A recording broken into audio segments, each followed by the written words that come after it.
Hey, just a quick message before your episode starts. This episode is from my show, Nothing Left Unsaid, which was originally published on Disciples' Patreon page called The Rebel Society. The Rebel Society is a place where Disciples started creating exclusive content where the band had shows and episodes that would come out once a month, and each individual band member also would have shows with episodes that would come out once a month. We started doing this back in 2019 and created an enormous amount of content. And so we went to the members of the Rebel Society and asked them if they would be okay if we started releasing content that was 3 years old or older. So that being said, this episode that you're about to watch is being brought to you free of charge thanks to the members and subscribers of the Rebel Society. If you enjoy content like this and want to join and see our exclusive content that comes out every single month, the only place you can see the current content is at our Patreon page, which is patreon.com/Disciple Rocks. And it is also one of the best ways to support the band Disciple if you believe in what we're doing. So that being said, God bless you and please enjoy this episode.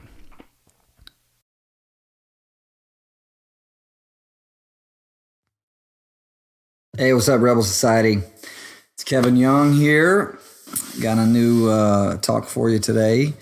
This one is from Hebrews chapter 12, so if you'd like to follow along with me, feel free. I'm drinking from my new Punisher coffee mug that a buddy of mine got me. Speaking of skulls and speaking of death, we're going to be talking about Jesus and what he did for us on the cross a little bit. Not too much in depth, but a little bit. One cool thing that I learned from the Amplified Bible, check this out. This is a very cool tidbit. In Hebrews chapter 12, verse 3, it says, he for the joy of accomplishing the goal set before him, he endured the cross, disregarding the shame. So check this out. I read this little footnote here. This is some cool things in the YouVersion app. It says, sometimes the public shame of the cross is overlooked when one thinks of the pain and agony inflicted by it. But in the Roman Empire, crucifixion was a shameful and disgraceful way to die, a form of capital punishment from which Roman citizens were exempt. I did not know that. So it was so shameful to be crucified that Roman citizens were exempt from it. So, I mean, if you were a murderer, but you're a Roman citizen, you got to die a more graceful way, so to speak. So just another layer of the humility and awesomeness of Jesus Christ, that the cross was the way that he died, because it was a lower class citizen's way to die, a shameful way to die, you know? I mean, we think shameful just because, you know, he was hanging up there naked or whatever, that it was shameful that he just because he was naked or something, but it was shameful even in the sense of like saying you're not even worthy to die, you know, in a graceful way. You have to die the worst shameful way. So just another layer of the awesomeness, absolute awesomeness and humility of Jesus Christ. So Hebrews chapter 1, we're going to start in the New Living Translation, then we're going to switch over to the Amplified, all right? So if you got your YouVersion app, can't even see. There it is. There you go. Look at all the cracks. I was running on a treadmill. See all the cracks on my phone? I was running on a treadmill and tried to set it on the little thing and like hit the headphones and I just went bam. Also, I was trying to run on a treadmill while I was watching my daughter play, like she was playing Forza on Xbox and she was like wrecking or whatever. And I was trying to run on the treadmill, and as she would like wreck and go left to right, I would like run left to right. Literally, my foot hit the side of the treadmill, and yeah, it was pretty bad. So don't do that. Don't ever watch someone play video games and try to run on a treadmill at the same time. Something you think that you'll never do in your entire life. I didn't think that I would do it yesterday, but it happened, and it's not going to happen again. Anyway, Hebrews 12. Chapter 12, verse 1 in the New Living Translation. So in the previous chapter, in chapter 11, the writer of Hebrews goes through this list of all these people who accomplished great things, right? All these, the hall of faith, if you will. And starts in 12 verse 1. It says, "Therefore, since we are surrounded by such a huge crowd of witnesses," and the crowd of witnesses is the people that he was just talking about in chapter 11, these people who have accomplished all these great things. "So therefore, since we're surrounded by such a huge crowd of witnesses to the life of faith, let us strip off every weight that slows us down, especially the sin that so easily trips us up, and let us run with endurance the race that God has set before us. And we do this by keeping our eyes on Jesus, the champion who initiates and perfects our faith." I love this verse. "Because of the joy awaiting him," all right? "Because of the joy awaiting him, he endured the cross, disregarding its shame," disregarding how it was like made him, the bottom of the barrel, lower class citizen, worst way to die.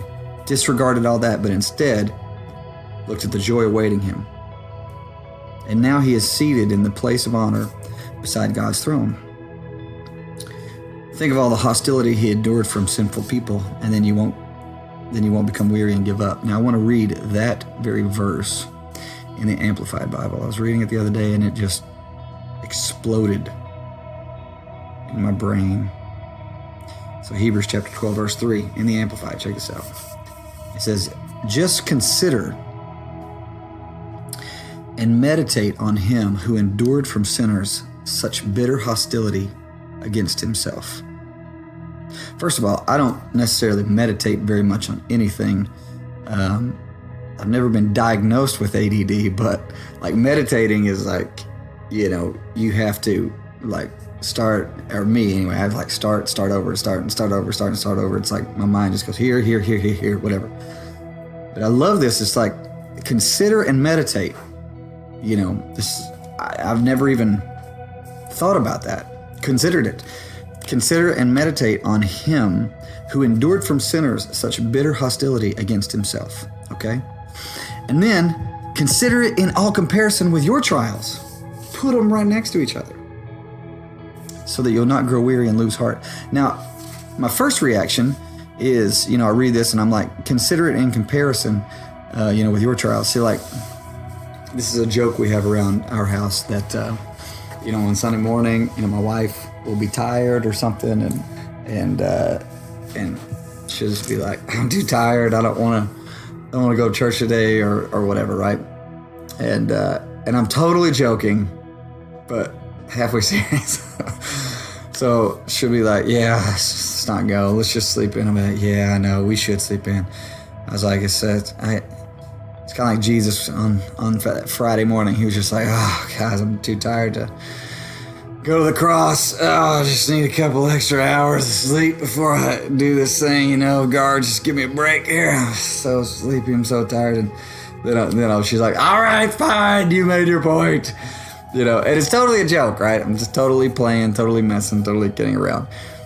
But like, that's where my mind goes to when I think, compare it to your trials.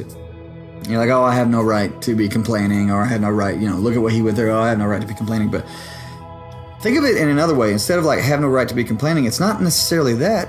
It's like, consider it in comparison with your trials for a reason. Consider it in comparison with your trials so that you will not grow weary and lose heart. Are you weary? Are you losing heart? Are you about to give up? Well, think about what he went through for you.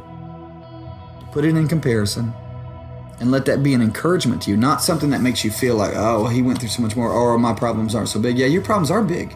Your problems are great. Your problems are huge. Your problems are weighing you down. Your problems are making you think that you can't go on. Your problems are making you think you don't want to wake up another day. Your problems are making you think that they're insurmountable, that they're a mountain that can never be topped, that they're, an obstacle that can never be overcome. Yeah, your problems are a big deal. So don't consider what Jesus went through compared to your problems to make you think that your problems aren't a big deal. They are a big deal, but consider it in the sense of that, what Jesus went through. An unclimbable mountain, right?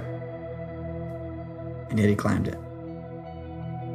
An obstacle that should not be able to be overcome by anybody. And he overcame it. And who are we followers of? We are disciples of Jesus Christ. We follow him. We follow his example. We love him. You know, when trials come, we cannot forget who we are. We cannot all of a sudden believe in our heart that we are facing this all by ourselves. We cannot all of a sudden, a trial comes and this big thing happens, and then all of a sudden we're just like, we feel alone. That's the moment where who we are matters the most. That's the moment where who we belong to matters the most. That is the moment in life where we understand that walking alone means defeat. But if God is for us, if God is with us, who can stand against us? What obstacle can stand in our way? What mountain will we not be able to climb when he's climbing with us? Let me tell you a story. So you look at this, just consider and meditate on him who endured from sinners such bitter hostility against himself. So I did this talent show when I was a freshman in high school in the band Disciple. So Tim Barrett, original drummer of Disciple, was in this band as well, and the other two original members of Disciple. So let me just, okay, hold on. So me and Tim started the band with two other guys from school. His name was Josh Cochran and Paul Hogan. And there was this keyboard player in school, and Chris, and I can't think of his last name right now. Just totally, it'll come to me later. Anyway, so we had this band, okay, and that was the real original Disciple from like my 8th grade and freshman year of high school. The Disciple that we consider to be the Disciple of today is one started in my junior year of high school with me and Tim and Brad Noah. But before that, we're talking 8th grade and freshman year of high school. So we did this talent show, and so this keyboard player that we knew, Chris, he had written this song and wanted to sing it for the talent show. So he got the guys in Disciple, and we did it for him. And it wasn't a Christian song or anything, it was just a song he wrote. We performed it at the talent show, and I remember these guys coming up to me and walking by me in the hall and in class and this and that. And one person in particular who I won't name, but I remember him singing back the words of the song to me and mocking me and making fun of me, and just everybody laughing at me. And it, I mean, like, forever ago. And it's it still hurts. Like, it's not awesome. And I think, you know, like, the plan and the call that God had in my life to do what I'm doing. And I have to be honest and say, you know, I could look at what I do through the world's eyes and say, I'm not the best singer, I'm not the best this, I'm not the best that, so why am I even doing this? Because that's the way the world thinks. The world thinks if you're not the best at it, then you shouldn't do it. That's not the way God thinks. And I just remember their words and his words and him singing this song. I remember him just the joy as he was mocking me, and just how funny and how he was just laughing, and he was just imitating me and holding the microphone and singing up to the sky.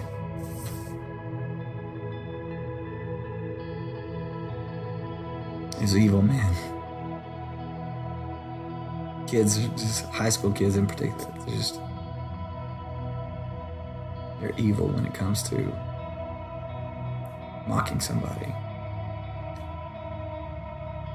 And can you feel that, what I'm saying? Can you feel the weight of that? You feel like the pain, like just decades later, and I'm still feeling, you know, that pain of someone mocking me, someone just taking what I had to offer and trampling it You feel that? All right, because it's real, right? You felt that. All right, now consider and meditate on him who endured from sinners such bitter hostility against himself. That was nothing. You made fun of me for singing a song. Jesus, they literally put a crown of thorns on his head, wrapped him in purple, bowed down, and mocked him.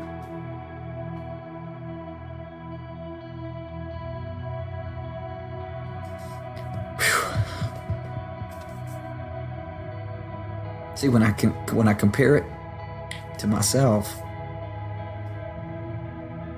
it just became real.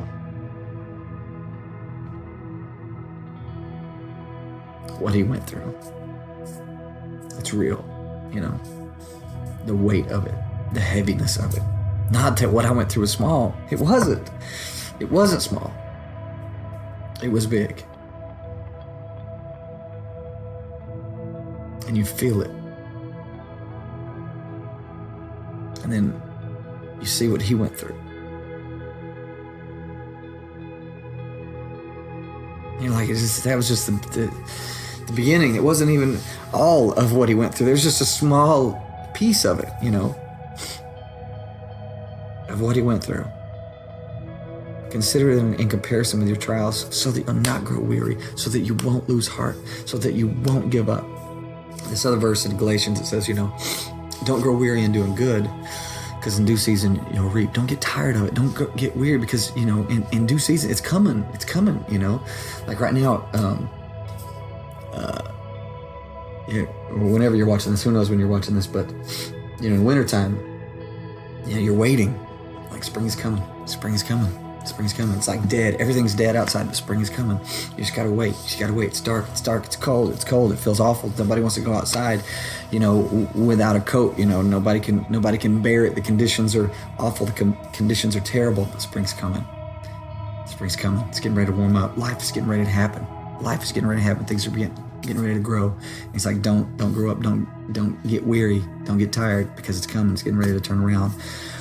Same thing here. You know. When we think about what Jesus went through, we compare it to us. We do that so that we won't grow weary and lose heart. But then we also look at Hebrews chapter 12 in the New Living Translation. When you look up at how he did it, you know, there's a couple ways that he did it. You know, he says, let us strip off the weight that slows us down, especially the sin that easily trips us up. Okay, so that's big.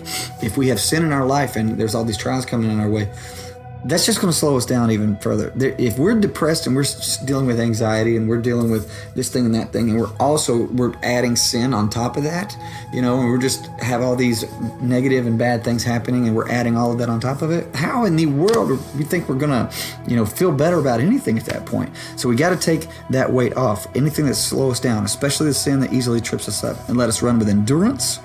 See, endurance. You know, I like to run, like we were talking about, obviously not straight, but I like to run.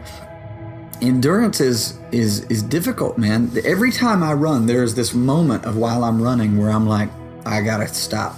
I gotta quit. This hurts. I gotta quit. Every time. Every single time. And I have to like tell my brain, no.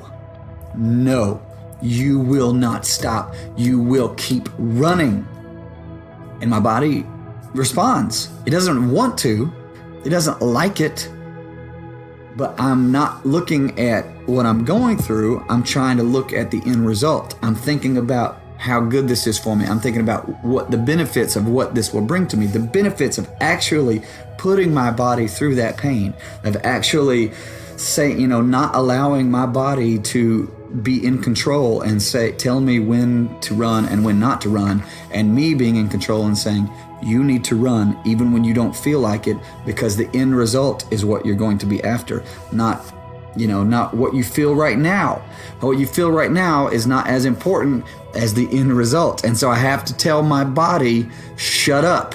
Stop with your stinking whining. Stop being a little baby. We're going to run through this pain, and then eventually, runners get this, this runner's high or whatever, this second wind or whatever. And I can't explain it. It makes zero sense. I have no idea how that even works scientifically, but it happens and it's true. And you basically just overcome your body. Check this out. He's like, let us run with endurance the race that God has set before us. We have to run that way. We have to treat, our emotions and our bodies and our feelings that way, especially when we wake up and feel like we can't go on. That obstacle feels like it's too tough. We're like, no, I will not stop. I have my mind set on what after this, not right now. I have my mind set on what's after this and not right now. Check it out. So he says, we run with endurance the race that God set before us. We do this by keeping our eyes on Jesus, not the pain, not the struggle, not the moment, not how you want to give up, not how it feels too tough. We keep our eyes on Jesus, not the pain, not the emotion, not the struggle, the champion who initiates and perfects our faith. And this is how he did it, because he kept his eyes on the joy. Because of the joy awaiting him, he endured the cross. He wasn't focused on the cross. He wasn't thinking. His mind was his body was even saying, I don't want to do this. I don't want to go through this. If it's possible, I don't want to have to do this. And then that switch was flipped. And it was the joy that was awaiting him. And I believe not only the joy that was awaiting him that kept him going through the cross, kept him go through all that pain and all of that suffering, all the bitter hostility that he endured. It's not awesome being made fun of. It's not awesome reading Facebook comments saying you suck. It's not awesome having anyone, mock you or belittle you in any way. It's not great. But, Jesus, went through that and he felt that. But it wasn't just the joy for him that he was thinking about. I think he was also thinking about what it would do for us.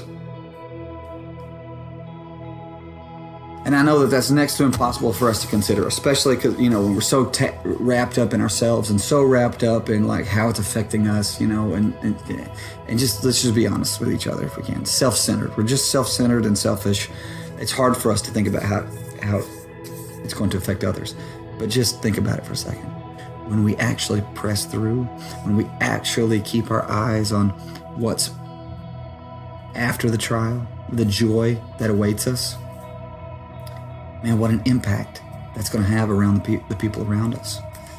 When we have a story, every person I know that loves Jesus has a story of a trial, has a story of an obstacle, has a story of how God walked them over a mountain, how God literally busted through the walls and busted through the obstacles to get them where they needed to be. They have a story.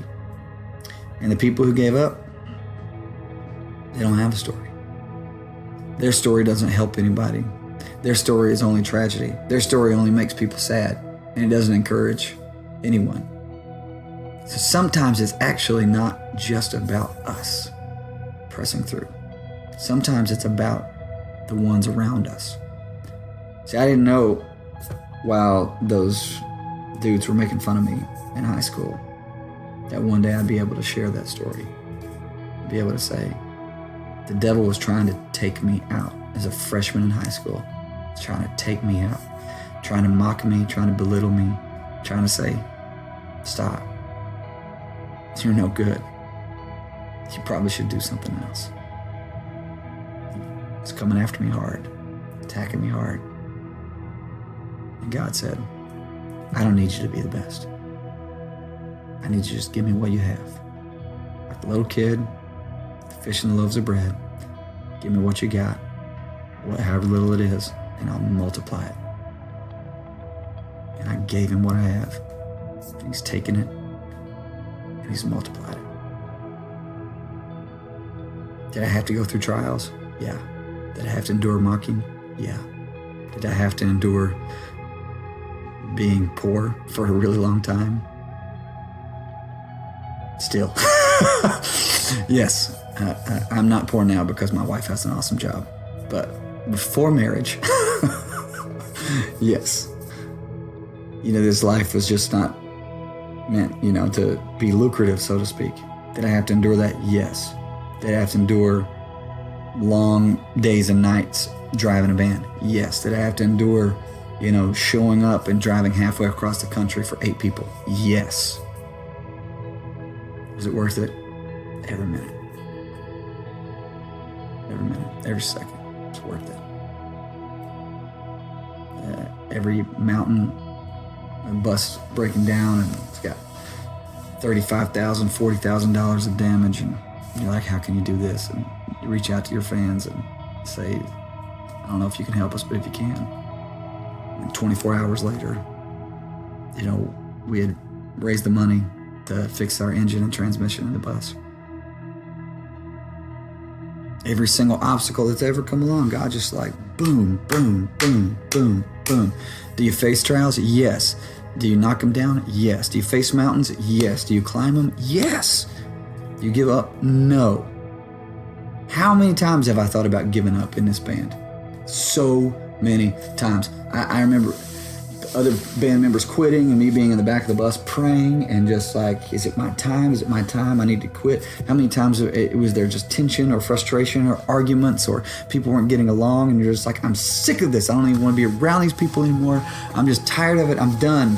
And I don't want to do this ever again. So many times. So many times. How many times you walk off stage and just feel like you just embarrassed yourself or said something that was just stupid and like, I need to not do this anymore.